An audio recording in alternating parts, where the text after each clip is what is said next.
자, 미국 증시의 분위기를 생생하게 전해드리겠습니다. 이항영의 월가이드, 오늘도 MTN 이항영 전문위원과 함께하겠습니다. 어서 오세요. 네, 안녕하세요. 네, 안녕하세요.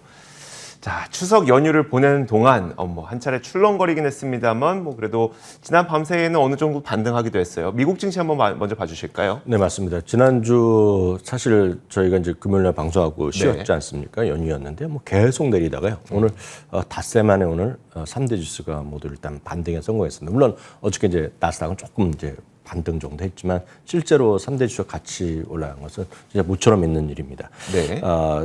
오늘의 내용은 이런 거죠. 테이퍼링이 이제 조만간 시작하는 건 분명하지만 아직은 아니다라는 거. 그리고 이제 금리는 아직까지 유지한다라는 것. 이런 정도가 다소는 소위 얘기해서 비둘기파적인 시각이다라고 일단 그렇게 해석할 수는 있거든요. 그러니까 그런 것들이 오늘 좀 시장에 어떤 반등의 기폭제가 됐다라고 이해를 하고 있습니다. 잠시 후에 좀 자세히 말씀드리겠고요. 네. 여튼 오늘만 보면 1% 내외씩 3대 지수가 모두 반등했고요.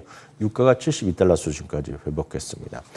섹터로 보면 여러 가지가 있겠으나 결국은 유가 반등에 따라서 에너지주가 급반등한 거. 그리고 오늘 페이스북이 좋지 않았거든요. 그러다 보니 커뮤니케이션 서비스가 좀 흘러내린 것 정도가 오늘 특징이 되겠고 대부분의 섹터는 오늘 많이 올랐습니다.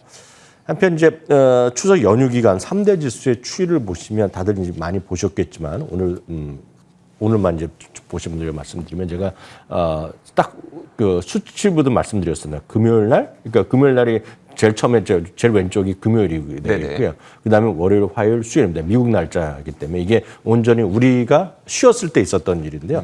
금요일 날도 흘러내렸고요. 월요일 날 아시다시피 이제 급락을 했었죠.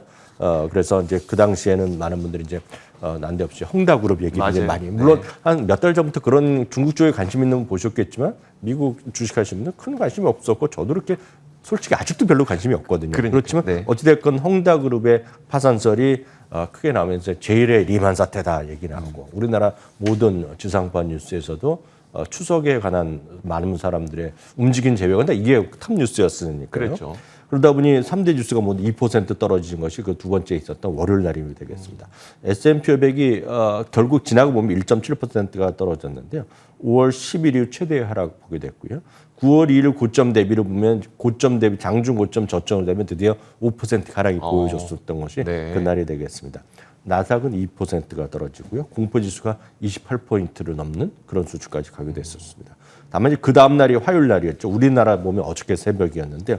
다우와 S&P 500이 반등을 시도했지만 결국 다시 좀 약간 미끄러지면서 나스닥만 반등하는 모습이 되겠고요. 오늘 말씀드렸다시피 1% 이상 모두 상승했습니다. 그동안에 있었던 걸 보면 아마 많은 분들 오늘 아마 우리 시장에서도 가장 큰 관심은 주가도 주가겠지만 저는 환율이 가장 큰 관심일 것 같은데요.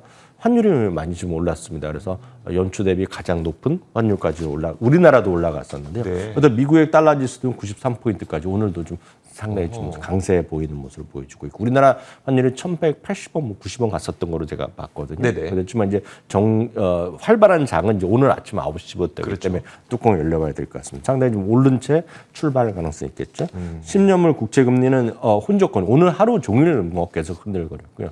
오늘 제롬 파월 의장의 어떤 기자회견에 있을 일문일답 시간에도 계속 급락이 있었는데요. 1.31%포인트니까 큰 움직임이 왔었습니다. 유가가 이제 여전히 출렁거리는 모습, 유가는 역시 헝다그룹 다 마찬가지 글로벌 경기에 대한 걱정 때문에 올라가고 내려가는 모습이 있었는데 오늘은 그나마 72달러 수준에 움직이는 모습이었고요. 또 하나는 이제 중국에 문제가 있다 보니까 왜 그런지 모르지만 하여튼 비트코인이 같이 떨어지는 모습도 시장의 특징이었습니다. 그래서 한때 41,000달러 수준까지 떨어졌던 걸로 봤는데요. 오늘은 또 44,000달러 수준에서 지금 유지하고 있는 것이 일단은 전체적인 시장의 특징이 되겠습니다. 네, 빅테크 기업들의 지난 밤사이 움직임 그리고 추석 연휴 기간 동안의 움직임 이들도 마찬가지로 시장 전체적으로 헝다그룹 때문에 어떤 투자 심리가 불안하다 보니까 그걸 피해갈 수는 없었죠. 맞습니다. 피해갈 수 없었죠. 3대 지수가 다시 급락했다가 이제 약간을 회복을 시도하는 정도였는데 그러면 다 똑같습니다. 애플이 오늘 좀 반등했지만 어저께까지 좋지 않은 모습이었고요. 1.69% 오늘 좀 반등했습니다. 그나마 지금 그 시장에서 완전히 살아있거나 여전히 유지하는 것은 마이크로소프트나 알파벳 정도거든요. 마이크로소프트가 1.28% 올라가면서 다시 한번 이제 주가는 고점에 딱 붙어 있는 그런 모습이 되겠습니다. 알파벳도 0.9% 올라갔기 때문에 고점이나 그렇게 결코 멀지 않습니다. 아마존도 1.09%인데 먼저 선조정 받았기 때문에 이번에 하락해서 크게 제가 봤을 땐 크게 영향이 없었다고 보여지고 있고요. 이번 시장에서 여전히 굳건하게 저점 올려가고 있는 것은 제가 봤을 땐 테슬라입니다. 네. 그래서 테슬라가 오늘도 1.7% 올라갔습니다. 아마 그 저희가 쉬는 와중에 크게 움직인 것이 어제 오늘과 겹치면 어제는 이제 디즈니가 많이 떨어졌습니다. 네네. 디즈니가 이제 가입자 증가세의 둔화에 대해서 회사 스스로 이제 먼저 또 얘기했거든요. 이것이 온전히 반영되면서 어저께는 3~4% 떨어졌고요. 오늘은 좀 소폭 반등했고요.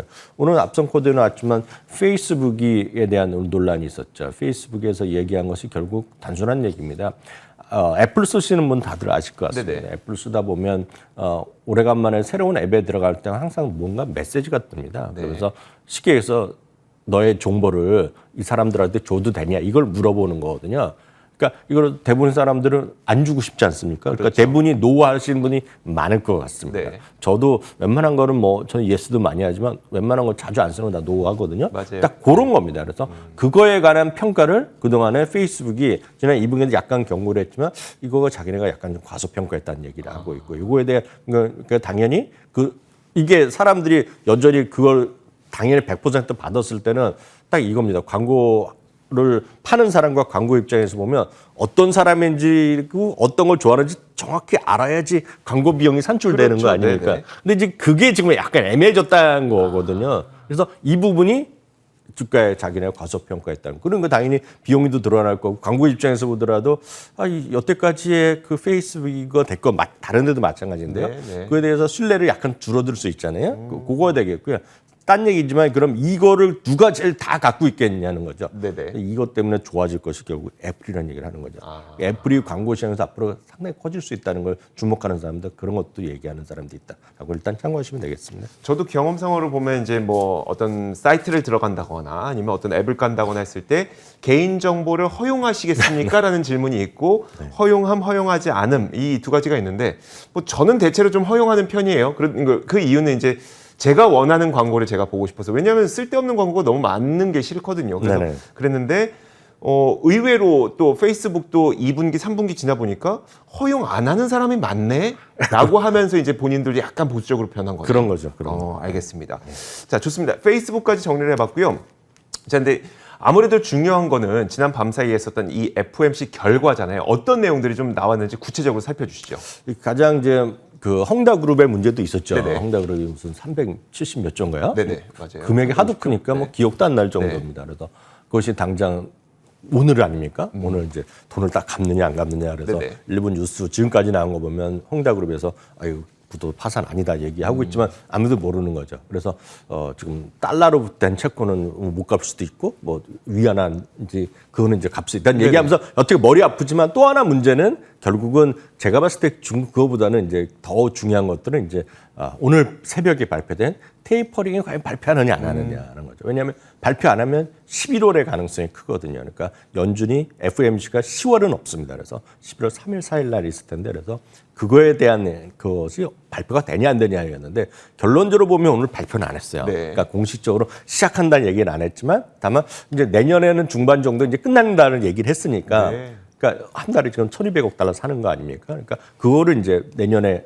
중리하면 금년에 이제 이 표현을 그대로 하면 현재 같은 경제 회복 기조가 이어지면 조만간 할 수 있다는 얘기했기 때문에 그건 아마 11월이 가능성이 큰 거죠. 다만 여러 번 말씀드렸다시피 이런 발표를 연준에서 안 해도 되는 거거든요. 네. 기자회견 해도 되고 자기를 발표 성명 내도 되기 때문에 여하튼 11월을 얘기하고 있지만 그 언제 전이라도 할 수 있다라는 강력한 시사가 있다는 것이 첫 번째 포인트가 되겠고요. 두 번째는 많이들 얘기하는 거가 이제 경제 성장률에 대한 눈높이를 올해는 낮추고 네. 내년에는 좀 높여놨습니다. 그것이 두 번째 포인트가 되겠고요. 또 하나는 이번에는 6월에 이어서 이번에 이제 매달 분기 한 번씩 점도표라는 걸 발표합니다.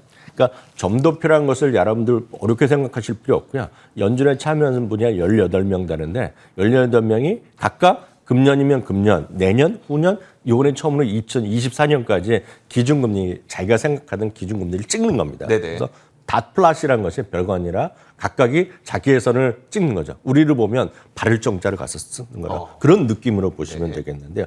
그것이 2022년 금리 인상을 그러니까 2020년 먼 게 아니죠. 이제 내년에 금리 인상한다 생각했던 사람이 6월 달에는 18명 중에 7명이었는데 지금 조사해 보니까 3개월 후가 되니까 지금 9명으로 늘어났다. 2명이 더 있기 때문에 내년에 이제 금리 인상 가능성이 상당히 커져 있다. 이거 다 기정사실로 하더라도 큰 문제가 없을 것 같고요. 네네. 그건 이제 2023년에는 지금도 더 늘어난 거죠. 그 전보다. 7명이 최소 한 번 이상이 되겠고요. 13명은 2번 금리 인상을 한다니까 지금 이 그림만 보면 내년에 금리 인상 한 번, 후년에는 2번 네네. 이상 이 정도로 보시는 것이 제가 봤을 때 가장 합리적인 설명이다라고 일단 이해하시면 되겠습니다.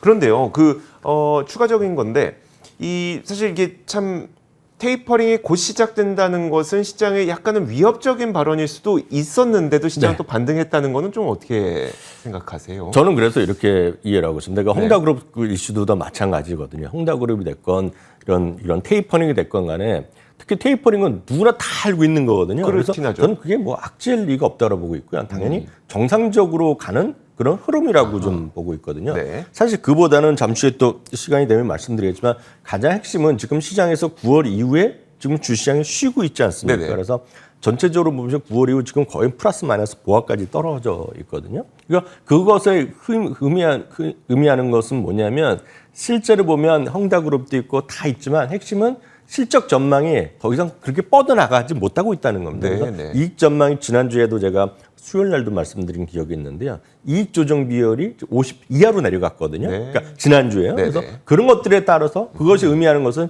이익 전망의 S&P 500의 주당 이익 전망치가 더 이상 뻗지 않고 오히려 2021년 내려갔다는 게 문제였거든요. 네. 그러니까 그런 것들에 대한 평가가 지금 시장에 같이 반영되고 있기 때문에 지금 시장을 헝다나 테이퍼링만 갖고 이해하시면 저는 솔직히 잘못 가고 있다라고 네네, 이해를 알겠습니다. 어쨌든 그러면 이제 FOMC 회의 결과에 대한 월가의 평가도 나왔을 거잖아요. 어떻게 보고 있을까요? 네, 큰 틀에서 보면 오늘의 이 평가 자체에 대해서는 나름 긍정적으로 보는 사람이 많죠. 다만 그것보다는 전체적인 지금 시장관에 대해서 뭐 리뷰를 하는 게 나을 것 같습니다. 네네. 전체적으로 보면 제가 계속 말씀드렸다시피 보수적 시각이 좀 많습니다, 지금. 네. 예를 들어서 짐 크레이머 같은 사람도 주식 하락했다고 매수하면 안 된다는 얘기를 당연히 하고 있겠는데, 물론 여전히 사야 된다는 얘기를 하면서 뭐 에어비앤비나 우버 이런 걸 사야 된다는 얘기를 하고 있지만 그건 특별한 케이스가 되겠고요. 네. 주식 했다고 해서 매수하면 안 될 이유를 7, 8가지 구체적으로 얘기하고 있습니다. 중국의 불확실성이 분명히 있겠고요. 미국의 국가 부채, 요즘 많이 얘기가 있지 않습니까? 네네. 천정에 대해서요. 그에 대한 상한선 이슈가 분명히 있는 것이 되겠고요. 인프라나 추가 부양책이 아직 확정이 안 되고 있죠. 코로나19는 이어지고 있죠. 테이퍼링은 언제 오늘 얘기 나왔지만 여전히 불확실하죠. 네. 9월의 계절성, 말씀드린 9월이 좋지 않았다는 거. 그리고 신규 상장이 계속되고 있다는 거. 그리고 개인 투자가들의 투자 마인드인데 이거는 어떤 얘기 제가 추가적으로 말씀드리냐면 소위 팬데믹 이후에 소위 새롭게 개인 투자자들이 많이 들어왔는데 네네. 애들이 펀더멘탈보다는 이분 얘기 들으면 밈스탁이나 이런 것들에 대해서 너무 공격적으로 하고 투기적으로 하고 있다는 것 자체가 시장에 지금 그런 어떤 퀄리티가 그렇게 좋지 않다. 네네. 그런 얘기를 애들을 하고 있다라고 보셔야 되겠고요. 모건 스탠리의 마이클 윌슨 뭐 요즘 신났죠. 시장이 떨어지면 계속 나오는 분인데요. 그러니까요. 현재 증시는 불과 얼음으로 비교하고 한쪽엔 강한 불이 있고 한쪽 얼음이 있는데 당연히 어울리지 않지 않습니까? 네네. 근데 지금 얼음이 이기는 분위기라는 거죠. 그러면서 10%가 베이스고 20%까지 연말까지 쭉 떨어질 수 있다. 아하. 그런 얘기를 하는 거죠. 실적이 하향 조정되고 있고 뭐 이건 잠시 후에 검증될 수 있겠고요. 소비자 신뢰 지수 안 좋게 나오고 있고 구매자 관리 지수도 PMI도 별로 안 좋게 나오고 있다는 거죠. 그렇기 때문에 경기 민감이나 이런 것들, 이미 소비재 섹터 이런 것들을 좀 축소해야 된다는 얘기하고 있고 이분은 헬스케어나 필수 소비재 같은 방어적 석태를 좀 해야 된다는 거. 반면에 금리가 올라갈 거기 때문에 금융주는 관심을 갖고라고 보고 있고요. 특히 지난 금요일자로 5일 이동평균은 하향했거든요. 네네. 그래서 추가적인 하락이 불가피하다는 얘기를 하고 있고요. 뱅크 오브 아메리카에서도 상당히 시장을 보수적으로 보고 있는데 이쪽은 하나만 보시면 되겠습니다. 뱅크 오브 아메리카는 장기 주가 평가 모델을 자기네들의 평가 모델을 갖고 있는데 최근 거의 닷컴 버블 이후 처음으로 향후 10년을 그림을 그리는 모델을 네네. 자기네가 갖고 있는데 향후 10년 동안 주가가 연평균 0.9% 마이너스라는 겁니다. 그래서 10년 네. 동안 재미없을 것이라 장기 모델은 이렇게 네네. 나오고 있다는 거죠. 다만 이제 인플레이션과 공급망 이슈 이런 것들로 해서 기업의 마진이 약화되기 때문에 주가에 이제 반영될 수밖에 없다. 다만 연말에 목표 주가는 더 낮았었는데 4,200에서 조금 올려놨지만 이것도 지금부터 한 5% 정도 아래라고 보고 있다라고 보셔야 되겠고요. 어찌됐건 지금 시장은 지난 금요일 날 뭐 제가 재미난 그림 보여드렸는데요. 9월 17일이 고점이었다고 말씀드렸잖아요. 네네. 과거 평균. 근데 그렇죠. 통계적으로 봤을 때. 9월 17일이 흥미로운 거를 블룸버그를 통해서 다시 한번 확인해 봤더니 나스닥 100이나 러셀 2000도 9월 17일 고점이었다는 겁니다, 지금. 네네. 모르죠. 이게 앞으로 더 갈지 안 갈지는 모르겠지만 시장에 이런 여전히 부정적 시각이 많다라고 보셔야 되겠고요. 다만 여전히 긍정적으로 보는 것은 펀드 스트레스 탐리라든가 네. JP 모건 같은 경우에는 여전히 지금 이렇게 떨어지는 것을 최소한 모두가 경고하고 있는 이런 시기 아니면 기술적으로 떨어지는 시기는 오히려 매수해야 될 시기라는 얘기를 하고 있습니다. 그래서 탐리 같은 경우는 여전히 에너지, 항공, 호텔을 포함한 경기 민감주를 사다. 앞서 모건스탠리는 완전히 반대죠. 네네. 모건스탠리는 방어적 섹터를 해야 되는데 이쪽은 경기 민감주를 해야 된다는 얘기하고 있고요. JP모건의 마르코 콜라노믹도 똑같은데요. 지난주에 이제 4,700으로 목표 지수를 올렸죠. 그렇기 때문에 지금보다 오히려 5% 정도 위에 있는데요. 델타 웨이브가 사라지면서 활동이 다시 가속화될 것이라는 얘기죠. 네. 경제 활동. 그러면 이제 더 나은 실적이 나올 거라는 얘기죠. 그렇게 되면 여전히 위험 자산의 비중은 확대된다는 얘기하고 있고요. 그런 관점에서 여전히 경기 민감주를 사야 된다는 얘기를 하고 있다는 것도 참고하시면 좋겠습니다. 언제나 그렇듯이 그 비관론과 낙관론이 맞붙고 있긴 하지만 좀 시장을 보수적으로 봐야 된다는 비율이 늘어나고 있는 것만은 사실이네요. 네, 맞습니다. 알겠습니다. 자, 지금까지 MTN 이항영 전문위원과 함께 이야기 나눠봤습니다. 고맙습니다.